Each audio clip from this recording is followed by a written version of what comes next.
श्री गणेशाय नमः। श्री सीतारामाभ्यां नमः। श्री हनुमते नमः। श्री उमापते नमः। श्री गुरुवे नमः। सब संतन की जय जय। जय जय सीताराम। राधे श्याम।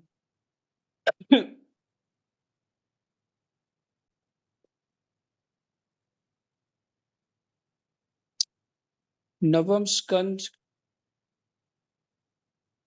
पांचवा अध्याय। प्रसंग है दुर्वासा जी की दुख निवृत्ति।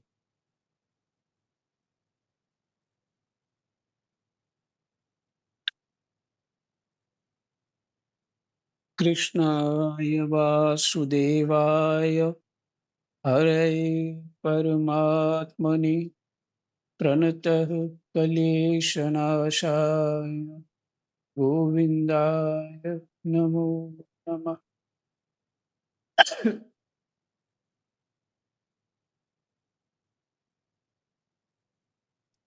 श्री सुखदेव जी कहते हैं, परीक्षित, जब भगवान ने इस प्रकार आज्ञा दी, तब सुदर्शन चक्र की ज्वाला से जलते हुए दुर्वासा लौटकर राजा अम्बरीश के पास आए और उन्होंने अत्यंत दुखी होकर राजा के पैर पकड़ लिए। दुर्वासा जी की यह चेष्टा देखकर और उनके चरण पकड़ने से लज्जित होकर राजा अम्बरीश भगवान के चक्र की स्तुति करने लगे। उस समय उनका हृदय दयावश अत्यंत पीड़ित हो रहा था।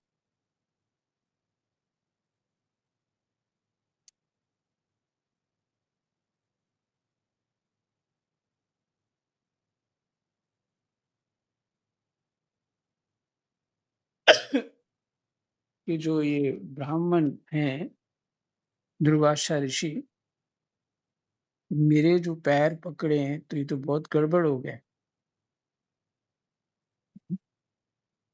पुण्य ही नष्ट हो जाएंगे।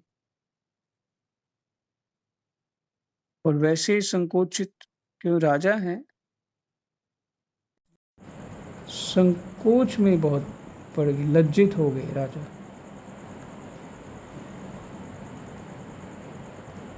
तो सुदर्शन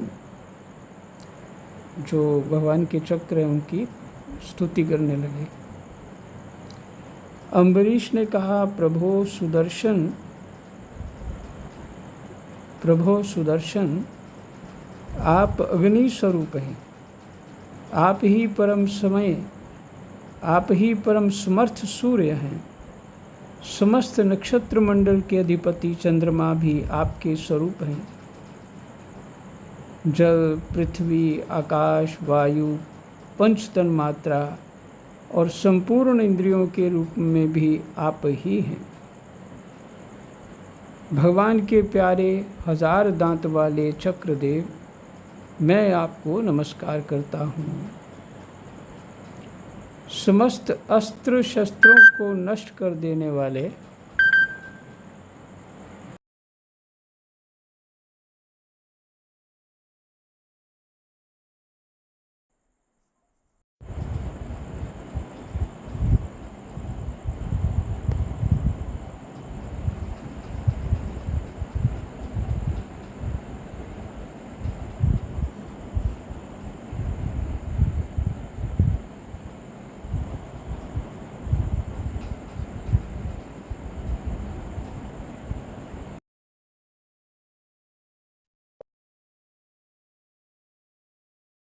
अच्छा,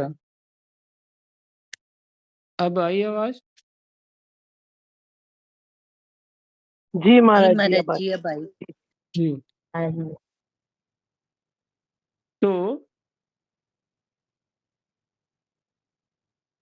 फिर से सुनाता हूँ।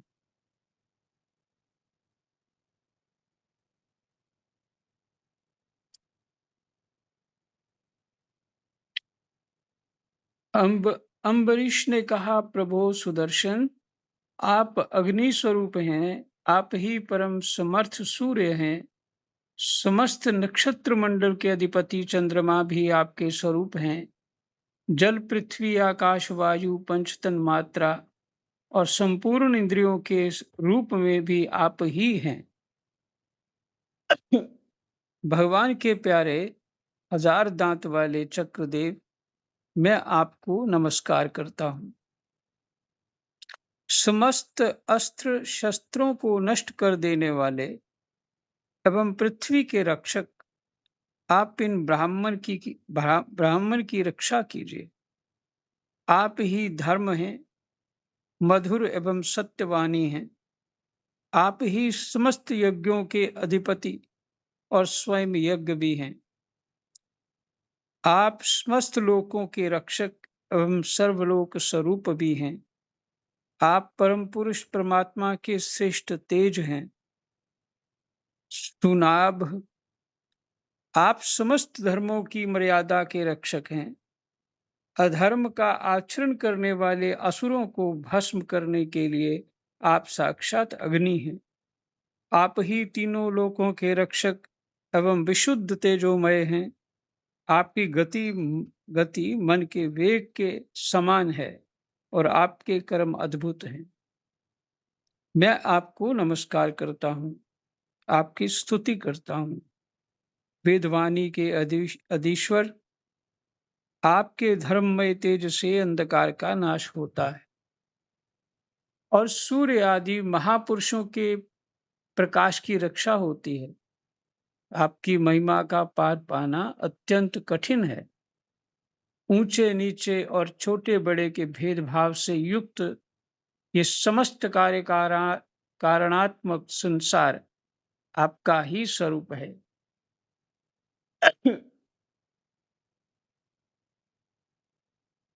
सुदर्शन चक्र, आप पर कोई विजय नहीं प्राप्त कर सकता। जिस समय निरंजन भगवान आपको चलाते हैं और आप दैत्य एवं दानवों की सेना में प्रवेश करते हैं, उस समय युद्ध भूमि में उनकी पूजा उदर, जंगा, चरण और गर्दन आदि निरंतर काटते हुए आप अत्यंत शोभायमान होते हैं।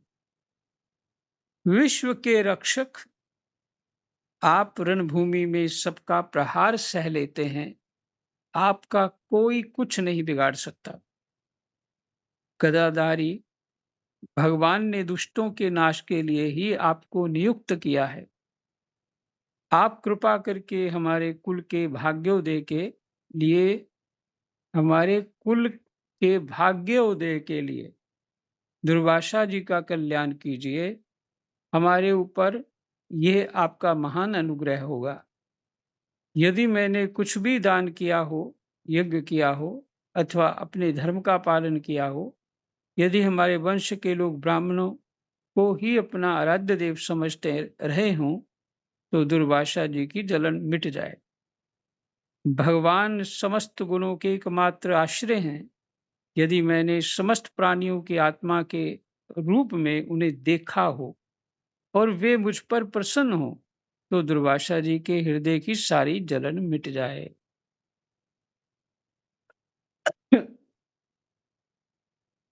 अगर इसका तात्पर्य ये है कि यदि मैं सत्य से अपना साधन करता हूँ, सच्चाई से, तो आप दुर्वासा जी का जो जलन है उसको मिटा दीजिए। श्री सुखदेव जी कहते हैं, जब राजा अम्बरीश ने दुर्वासा जी को सब ओर से जलाने वाले भगवान के सुदर्शन चक्र की इस प्रकार स्तुति की, तब उनकी प्रार्थना से चक्र शांत हो गया। जब दुर्वासा चक्र की आग से मुक्त हो गए और उनका चित्त स्वस्थ हो गया, तब वे राजा अम्बरीश को अनेकानेक उत्तम आशीर्वाद देते हुए उनकी प्रशंसा करने लगे।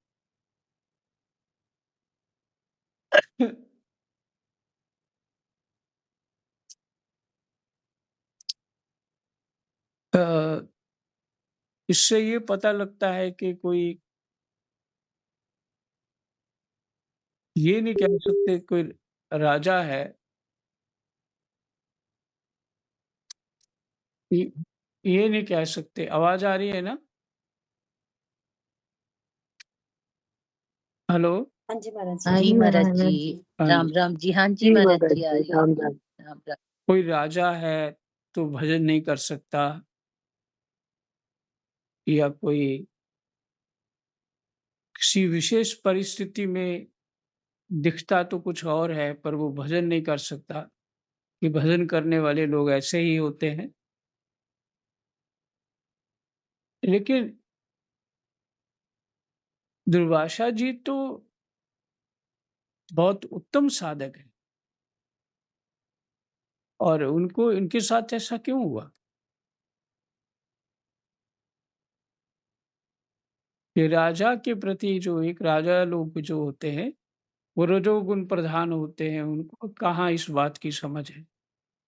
अथवा और कुछ भी हो सकता है, आगे पढ़ लेते हैं फिर चर्चा करेंगे।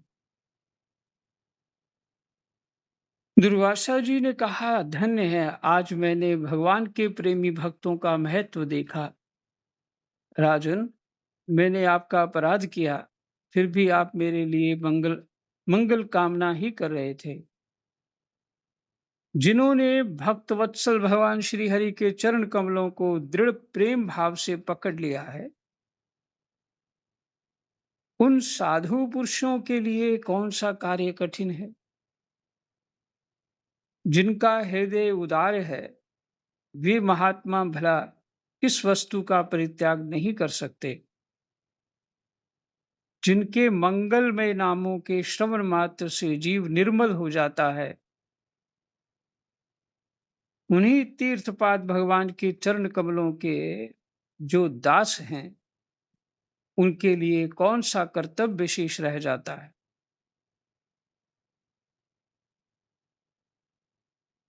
महाराज अम्बरीश, आपका हृदय करुणा भाव से परिपूर्ण है। आपने मेरे ऊपर महान अनुग्रह किया। अहो, आपने मेरे अपराध को भुलाकर मेरे प्राणों की रक्षा की है। परीक्षित, जब से दुर्वासा जी भागे थे, तब से अब तक राजा अम्बरीश ने भोजन नहीं किया था। वे उनके लौटने की बाट देख रहे थे। ये सुखदेव भगवान कह रहे हैं परीक्षित, महाराज परीक्षित को। अब उन्होंने दुर्वासा जी के चरण पकड़ लिए और उन्हें प्रसन्न करके विधि पूर्वक भोजन कराया। राजा अम्बरीश बड़े आदर से अतिथि के योग्य सब प्रकार की भोजन सामग्री ले आए। दुर्वासा जी भोजन करके तृप्त हो गए। अब उन्होंने आदर से कहा, राजन, अब आप भी भोजन कीजिए। अम्बरीश, आप भगवान के परम प्रेमी भक्त हैं। आपके दर्शन, स्पर्श, बातचीत और मन को भगवान की ओर प्रवृत्त करने वाले आतिथ्य से मैं अत्यंत प्रसन्न और अनुग्रहित हुआ हूँ। स्वर्ग की देवांगनाएं बार बार आपके इस उज्जवल चरित्र का गान करेंगी। यह पृथ्वी भी आपकी परम पुण्यमयी कीर्ति का संकीर्तन करती रहेगी। बाबा से ये पाठ सुना था, वो कहते थे 1 साल तक राजा ऐसे ही खड़े रहे थे। दुर्वासा जी का इंतजार हो रहा था, पर इसमें आया नहीं कि 1 साल तक खड़े थे। कहीं और होगा पाठ। श्री सुखदेव जी कहते हैं, दुर्वासा जी ने बहुत ही संतुष्ट होकर राजा अम्बरीश के गुणों की प्रशंसा की और उसके बाद उनसे अनुमति लेकर आकाश मार्ग से उस ब्रह्मलोक की यात्रा की, जो केवल निष्काम कर्म से ही प्राप्त होता है। आकाश मार्ग से उस ब्रह्मलोक की यात्रा की, जो केवल निष्काम कर्म से ही प्राप्त होता है, वो लोक, ब्रह्मलोक।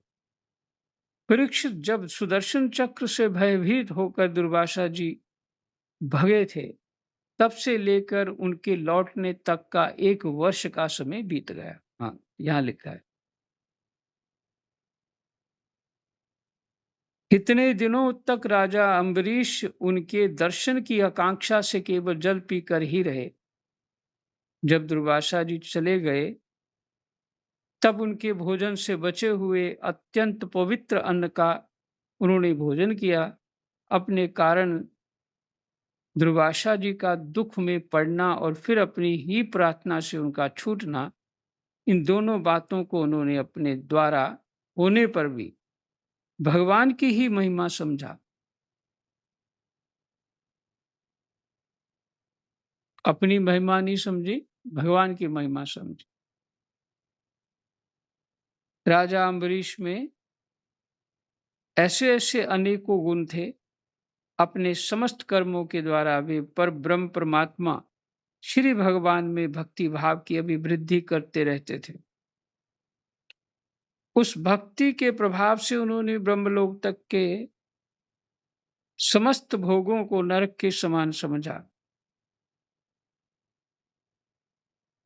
तदनंतर राजा अम्बरीश ने अपनी ही समान भक्त पुत्रों पर राज्य का भार छोड़ दिया और स्वयं वे वन में चले गए।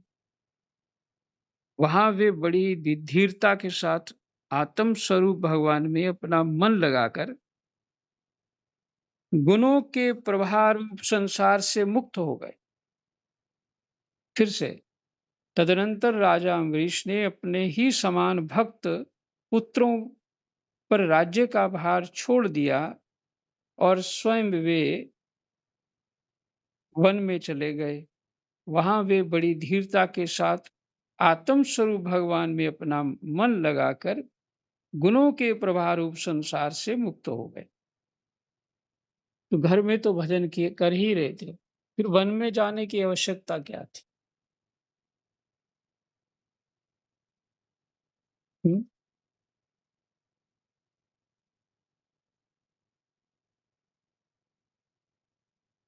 जो कपिल भगवान की माता हैं, उनका क्या है, देवहूति माता, और उनके पति जो हैं, वो घर में, वो आश्रम ही था, भजन कर ही रहे थे। फिर भी अंतिम समय वो वन में चले गए,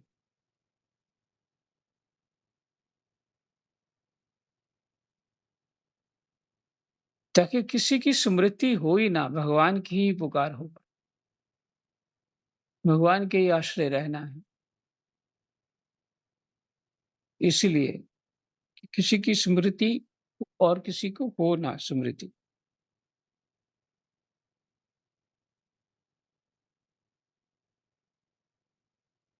परीक्षित महाराज अम्बरीश का ये परम पवित्र आख्यान है।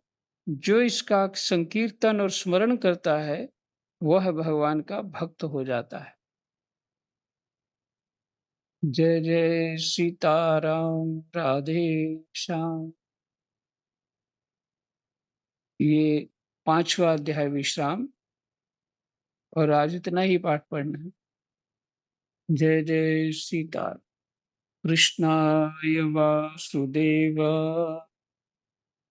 हरये परमात्मने प्रणतः क्लेशनाशाय गोविन्दाय नमः।